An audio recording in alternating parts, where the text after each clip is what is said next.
Hello, this is Microphone Media. Please like, subscribe, and share. Thank you. ሰላም ጤና ይስጥልኝ። እንደምን ዋላችሁ፣ እንደምን አደራችሁ። በመላው ዓለም ላይ ያላችሁ አድማጮቻችን ሰላም ለእናንተ ይሁን። ይህ ማይክሮፎን ሚዲያ ቁጥር 2 ነው። ለማይክሮፎን ሚዲያ ቁጥር 2 አዲሱ ቻናላችን ነው። አድማጮቻችን አዳዲስ የሆናችሁ ሰብስክራይብ ያደረጋችሁ ሰብስክራይብ አድርጋችሁ የደወል ምልክቷን ተጫኑና ኦል ምትለዋን ተጫኑ። ሁሉ ጊዜ ኦል ሚለዋን ምትለዋን ብዙ አይጫኑም ያሉትና እሱን አስታውሷቸው። ሰብስክራይብ አድርገው ብቻ ነው የሚተውት እያሉን ነው። ሰብስክራይብ ያላደረጋችሁን በብዛት እያያችሁ ነው። በፍጥነት እያደገ ያለ ቻናል ነውና ይህንን ቻናል ሁሉ ጊዜ ለህዝባችን የሚጠቅሙ ዜናዎች ሀቅነታቸውን አረጋግጠን ወደ እናንተ የምናመጣበት ነው። ዛሬ ይዘንላችሁ መጥተን እንዳለ ነው በጣም አስገራሚ የሆነ ዜና ስናገኝ ወደ ህዝባችን እናመጣለን። ከዛ በኋላ ህዝባችን ደግሞ የመሪዎቹን ጉድ እንዲያውቅ እናደርጋለን። አድማጮች የሚዲያ ስራ ይሄ ነው። ከማንንም ቢሆን ገንዘብ ስጡን፣ እርዱን፣ አግዙን ምናምን አንልም። የማንንም ማውዝ ፒስ አንሆንም። እኛ ሀቁን ብቻ ለህዝብ መንገር ብቻ ነው። ከዛ በኋላ ህዝብ ደግሞ አዋቂ ነውና ህዝብ አይሳሳትም። ህዝብ ከመራሃው ይመራል። አልመራህም በትክክል ካልከው ደግሞ መምራት ይጀምራል። እሱ ሲመራ ደግሞ መሪዎች ይከተላሉ። ትክክለኛው ሁለተኛው ነው። መምራት አለበት ህዝቡ፣ ማወቅ አለበት። ለመምራት ደግሞ እንዲያውቅ ደግሞ ሚዲያ ያስፈልጋል። ስለዚህ ሚዲያዎች እንዲጠናከሩ አድርጉ እያልኩኝ አድማጮቼ ላይክ አድርጋችሁ አሁንም እንድትጀምሩት እየጠየኩኝ ሁለት በጣም አስደንጋጭ የሆኑ ዜናዎችን አንደኛው ከኢስት አፍሪካን ሪቪው እያገኘነው አለ። በጣም የሚገርም መቼም እንደምታዩት ያላችሁ ፎቶግራፉም እያያችሁ ነው። ምንድን ነው እሱን ስለዛ ወደ እናንተ እናመጣለን። ሌላ ደግሞ አባይን የደፈረ በዚህ መሳቂያ መሳለቂያ ሆነዋል አብይ አህመድ። በጣም የሚገርም ሁኔታ ነው። እንደ አብይ አህመድ ያለ እኔ ብቻ ነው ሁሉ ነገር የማውቀው የሚል ሰው በዚህ ዓለም ያለ አይመስልንም። ናርሲስት ይሉታል በእንግሊዝኛ።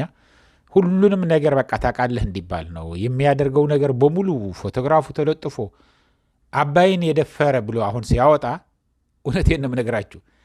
በተለይ በዳያስፖራ ያለው መለስን አምርረው የሚቃወሙት አምርረው የሚቃወሙትን የነበሩት በአባይ የመጣማ መለስ ነው አባይ የደፈረ እንጂ አብይ አህመድማ ምኑ ላይ ነው የደፈሩ? ደፍሮ ልታገኘው የነበረ ጥቅሟን አስቀርተዋል። ደፍሮ ጥቅሟን ስራውን 65% ተሰርቶ የነበረ ስራዋ ለአሜሪካ የማይመለከተውና ለግብጾቹን አሳምኖ ገንዘብ ለማግኘት ሸጦ ሂደዋል። ሌላ ግን የደፈረ ምንም ነገር የለም እሱ አይደለም እያሉ የተናገሩ ነው። ይህ የምላችሁ በጣም አክርረው ከሚናገሩት ኢሳት የነበሩ ሌሊትና ቀን እንኳን ሌላ ሲሞት እንኳን ድፍታ ላይ ያሉ ማለት ነው ሲጨፍሩ ያደሩ። እንግዲህ ሰው ሲመት በባህላችን እውነት ለመናገር ክቡር ነው። ከሞት የሚተርፍ ሰው ስለሌለ ሰው እንኳን ሞተ ብለህ አትደሰትም።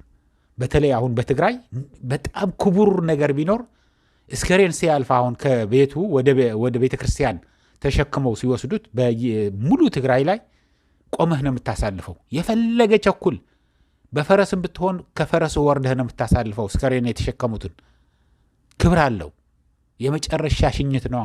ከዚች ዓለም የመጨረሻ የምትሸኝበት ነው። ግን እንኳን ይሙት ልትል ይቅርና ማለት ነው። ምክንያቱም ከሞት የሚቀር የለማ።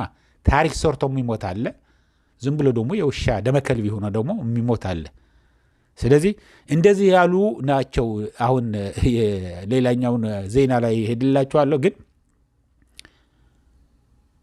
አብይ አህመድ አሁን በከፍተኛ ደረጃ ምን እያደረገ ነው? እያስገደደ በየቀበሌው እየዞረ በየቀበሌ እንኳን የለም ወረዳ ሆነዋል። አሁን ክፍለ ከተማ አለ፣ አዲስ አበባ ከተማ ክፍለ ከተማዎች አሉ። የክፍለ ከተማው ደግሞ ወረዳዎች አሉ። የወረዳው ደግሞ እንደዛ እየወረደ ነው የሚሄደው ወደ 1 ለ5 የጉሊት ሰራተኛ አይቀር ታክሲ ነጂ አይቀር።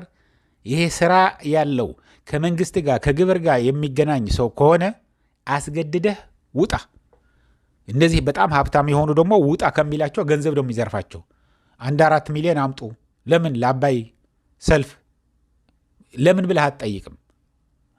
እንዳውም ለአባይ አዋጣ የሚል አሁን ከመንግስት ወረቀትና የሆነ ነገር ይዘው ሲመጡ አሉ ስንት ይጠይቁኝ ይሆን ብለህ ነው የምትፈራው እንጂ ለምን ብለህ መጠየቅ የለኝም ማለት ምናምን ማለት አትችልም። ስለዚህ ገንዘብ በመዝረፍ አሁን በከፍተኛ ደረጃ ላይ እየዘረፉ ነው ያሉት። በከፍተኛ ደረጃ ላይ ሁለተኛ ነገር ደግሞ ይዘውት የሚወጡት መፈክር ነው የሰው መሳቂያ መሳለቂያ ሆነ ያለው። ከዛ ዘሎ ደግሞ ምንድነው የሚያደርግ ያለው የራሱን ሌጌሲ።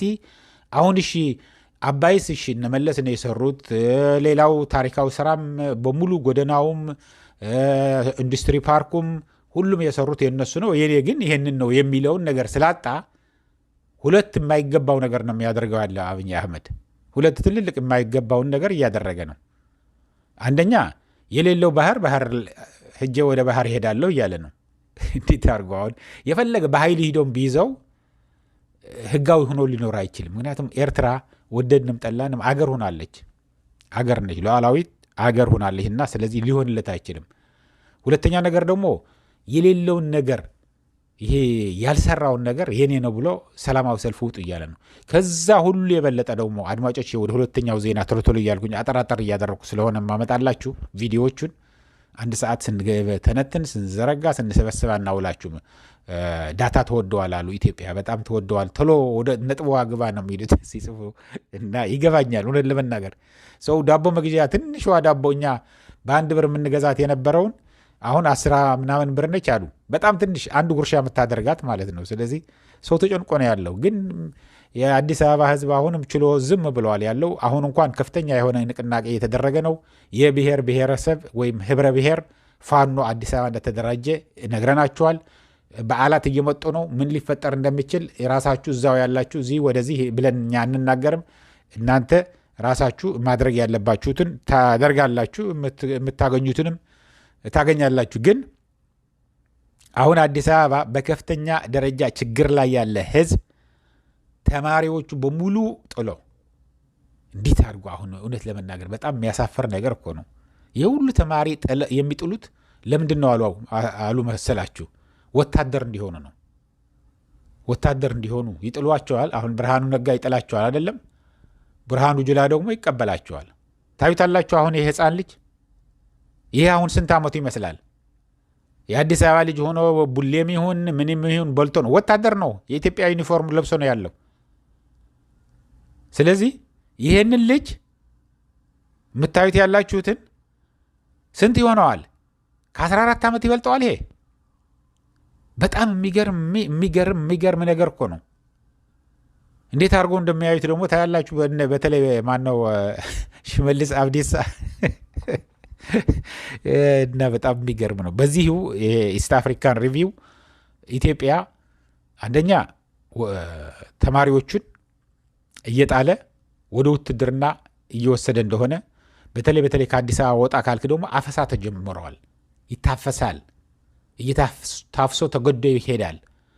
በየጎደናው የሚያድሩትን በአእምሮ በሽተኛም ይሁን አካል ጎደሎም ይሁን ምንም ጥይት ማፍረጃ እንዲሆን በማዕበል ሂማን ዌቭ ይሉታል። የድሮ በሁለተኛ ዓለም ጦርነት ተደርጎ የነበረውን ሂድ ይባላል። 1000 የሚሆን ሰው እሱ ርግፍ ይላል።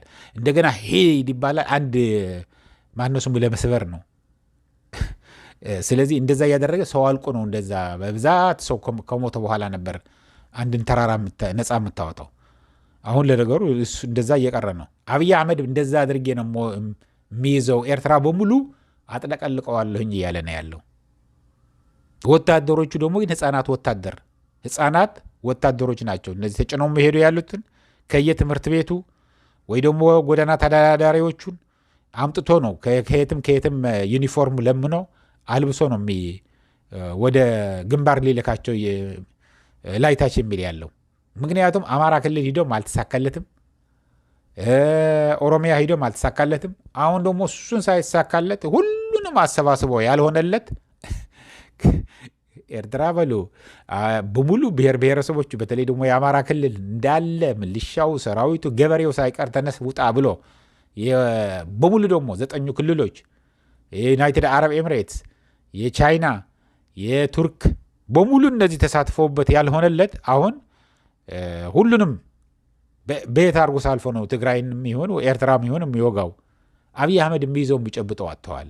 ይቺ የሚሰራት ያላትን ቤተ መንግስት አንድ ቀን እንኳን ሳያድርባት እንዳትወሰድበት ላይታች እያለ ነው። ትልቅ መኖሪያ እኮ ዩናይትድ አረብ ኤምሬትስ አቡዳቢ ላይ ሰርተዋል። ወርቅ በኩንታል እየተጫነ ነው የሚሄድ ያለው በየቀኑ። ከትግራይ በተለይ የሚዘረፍ የነበረ ትንሽ አሁን ቀዝቀዝ ብለዋል እንጂ እየተጫነ ብሔራዊ ባንክ አይገባም። በቀጥታ ወዴት ነው የሚሄደው? ወደ ዱባይ ነው ይቀመጣል። በቃ እንደ ሀብት ዝም ብሎ ይቀመጣል። ወርቅ ሁል ጊዜ ወደ ላይ ነው እንጂ ዋጋው ወደ ታች አይወርድም። ስለዚህ እንደዛ እያደረጉ ያሉ ናቸው። በከፍተኛ ደረጃ እየበለጸጉ ያሉ ነው። ይሄ አርቲፊሻል ወረቀት ፌክ የሆነ የኢትዮጵያ ብር እያተሙ ዋጋ የሌለው ሆኖ ያለው ብሩ ስለሚያትሙት ነው። አትሞ ምን ያደርጋል? አሁን ወደ ትግራይ አሁን ምን አስበዋል አሉ መሰላቸው አድማጮቼ? በአፋርና በጸለምት ትግራይ፣ በዚህ በአማራ ክልል ደግሞ በዋግምራ ዞን የተወሰኑ ያኮረፉ የሰረቁ ሰው የገደሉ ሴቶችን ሲደፍሩ የነበሩ ከቲዲኤፍ አምልጠው ይሄዳሉ ወደዛ በገንዘብ ያታለላቸው። ለነሱ አሁን ስንት ባጀት ስጡን ነው የሚሉት ያለው መሰላችሁ? 30 ቢሊዮን። ይሄ ለቀልድ አይደለም። ይሄ ቁጥር ዝም ብዬ ብድግ አድርጌ አይደለም እነግራችሁ ያለው። 30 ቢሊዮን ሚሊዮን አይደለም እላችሁ ያለው። 30 ቢሊዮን ስጠን ለህዝቡ፣ ለወጣቱ ስራ ስለሌለው ገንዘብ ችግር ስለሆነ ለነሱን ሰጥተን ትግራይን አሁን ያለውን ሰራዊት አጥፍተን እናስረክብሃለን ብለው ፕሮፖዛል ጽፈዋል። በጣም የሚደንቅ ነገር ነው። የሚደንቅ ነገር ነው። እዚህ ላይ ተደርሰዋል። ፋኖ ግን እስከ መጨረሻ በቀደም አሰናበታቸው። እዛ ሄደው ዋግሙራ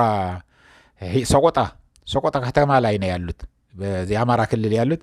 እዛ የሄዱት ሚሊሻ ምናምን ነበር ሮጠው ከሀፍቱ ኪሮስ ጋር። አሁን ከዛ ወዲያ ወዲህ ሲሉ እነ መሬ ወዳጆ ደግሞ 80ዎቹን እስከ መጨረሻ ሸኟቸው። ወደ 14-15 የሚሆኑ ደግሞ ማርከዋቸዋል።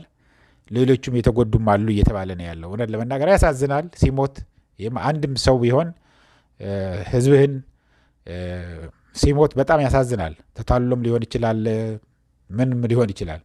ግን ትግራይን ሊጎዳ የመጣ ማንም ከማንም አይበልጥም። የትግራይ ህዝብ ለመጉዳት ነው እዛ ወጥቶ ያለው። በተለይ ከጠላት ጋር ሆኖ ነው የሚሰራ ያለው። ጄኖሳይድ ከፈጸመበት መንግስት ተላላኪ ነው ሆኖ ያለው። አብይ አህመድ ዩኒፎርም ሰጥቶ ራሽን ትጥቅም ስንቅም አቅርቦለት ነው እዛ የሚኖር ያለና ምንም ልትምረው አትችልም። ከዚህ ነው የመጣው፣ ትግርኛ ነው የሚያወራው፣ አማርኛ ነው የሚያወራው፣ ኦሮምኛ ነው የሚያወራው አትልም። ጠላት ሆኖ ከመጣበህ ትለዋለህ። ስንት ባንድ አለ እኮ የኦሮሞ ነጻነት አርሚ ሂዶ የሚወጋ ለእሱ ነጻ ለማውጣት የሚታገል ያለውን የሚወጋ ስንት የአብይ አህመድ አሽከር የሆነ አለ። የአማራ ህዝብን ነጻ ለማውጣት የሚታገለውን ፋኖን ከአብይ አህመድ ጋር ሆነው የሚወጉ አሉ። ስለዚህ ባንዳዎች በሁሉም በኩል አሉ እያልኩኝ አድማጮች፣ አሁን እዚህ ይበቃኛል። ሁሉ ሰው እንዲሰማው ግን ይህንን ህፃናት ሳይቀር 12ኛ ክፍል ወድቃቸዋል የተባሉትን ሳይቀር በሚሊዮኖች ሊያሰለጥን ነው ተዘጋጅቶ ያለው አብይ አህመድ። አንድ ሁለተኛ ነገር ደግሞ ይሄ ሰልፍ ውጡ ምናምን ሲላችሁ በምንም ተአምር እንዳትወጡ፣ ምክንያቱም የሌለ ነገር ነው እንዲሰራለት የሚፈልግ ያለው። ሶስተኛ ደግሞ ትልልቅ ነገር እየታሰበ ነው አዲስ አበባ። ይሄ ህብረ ብሔር ፋኖ አዲስ አበባ የተመሰረተው ከፍተኛ የሆነ ስራ እየሰራ ነው ያለው። በዝርዝር ወደ እኛ ከላኩልን ወደ እናንተ እናመጣለን። እስከዛ ድረስ ግን ሰላም፣ ደህና ዋሉ፣ ደህና ደሩ፣ ቻው።